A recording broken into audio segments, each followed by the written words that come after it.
Pemerintah menyebut suhu tubuh tinggi menjadi salah satu gejala penderita corona. Namun nyatanya pemirsa sejumlah pasien yang terkonfirmasi positif COVID-19 di Indonesia justru tidak mengalami demam terlebih dahulu ya. Iya Lia, ini lantas benarkah pengukuran suhu tubuh efektif untuk mendeteksi COVID-19? Kita simak liputan berikut ini. Pasca merebaknya wabah corona di Indonesia, pemeriksaan suhu tubuh kerap dilakukan di sejumlah lokasi publik dan juga perkantoran. Lembaga Kesehatan Dunia WHO memang menyebut gejala penderita yang terinfeksi COVID-19 adalah mengalami demam, batuk, hingga sesak napas. Namun 2 pasien di Indonesia yang diumumkan positif COVID-19 justru tidak mengalami demam tinggi, melainkan hanya gejala batuk dan juga pilek. Hal inilah yang membuat sejumlah orang meragukan esensi pengukuran suhu tubuh sebagai deteksi awal corona. Gak percaya. Karena mungkin alat pendeteksinya itu kayaknya lebih kompleks ya untuk mendeteksi penyakit corona gitu, tidak hanya cuma di scan doang di atas kepala kita gitu. Sebenarnya percaya nggak percaya sih Mbak, cuman ya ikutin aja deh, ini kan salah satu usaha perusahaan untuk deteksi coronanya itu gimana secara umum. Karena ini kan salah satu tindakan preventif. Nah, salah satu indikasinya adanya corona itu kan dari imun kita yang nggak baik.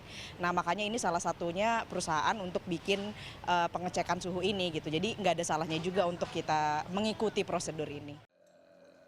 Sementara itu, Ketua Satgas Wabah Corona Ikatan Dokter Indonesia tetap meyakini pengukuran suhu tubuh sangat penting untuk mendeteksi COVID-19.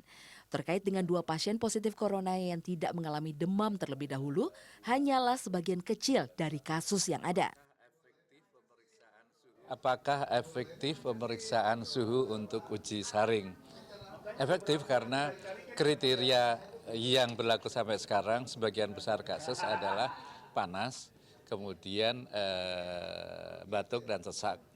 Apalagi kalau ada riwayat kontak dengan pasien kecil. Nanti kalau pengumpulan kasus di Indonesia makin banyak dan ternyata tanpa panas, ya kriterianya harus dirubah. Dunia kan sudah ada 100.000 lebih. Data menunjukkan bahwa sebagian besar panas.